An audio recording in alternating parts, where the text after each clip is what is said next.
ఈరోజు చంద్రబాబు నాయుడు తనకి రోజు భజన చేసే నాయుడు గారినేమో టీటీడీ చైర్మన్ చేసుకున్నాడు.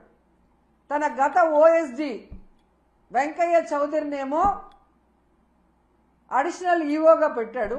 మళ్ళీ జేఈఓగా కూడా పోస్ట్ ఇచ్చాడు. జేఈఓ అనేది ఒక సీనియరు అనుభవం ఉన్న వ్యక్తికి ఇవ్వాల్సిన పోస్టుని ఏ అనుభవం లేనివాడు, భక్తి లేనివాడు, భక్తుల మీద ప్రేమ అభిమానం లేనివాడికి ఇచ్చాడు అంటే దానికి కారణం వెంకయ్య చౌదరి అవటమేనా అని నేను అడుగుతున్నా. ఇక ఎస్పీగా సుబ్బారాయుడు గారు తన దగ్గర సెక్యూరిటీ ఆఫీసర్గా పనిచేసిన వాడిని తిరుపతి తీసుకొచ్చి ఎస్పీగా పెట్టాడు.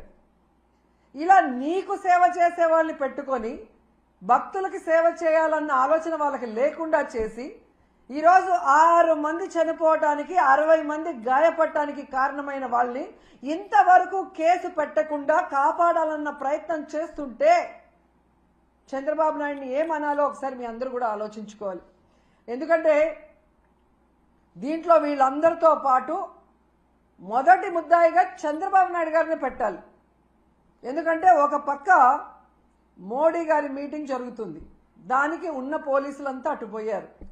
ఇక చిత్తూరు తిరుపతి జిల్లా పోలీసులనైనా ఈ టోకన్ల దగ్గర పెట్టి ఒక 3 రోజులు ముందుగానే టోకన్లు ఇచ్చి వాళ్ళకి సేఫ్టీగా పంపించుంటే ఈరోజు ఈ దుర్ఘటన జరిగి ఉండేది కాదు.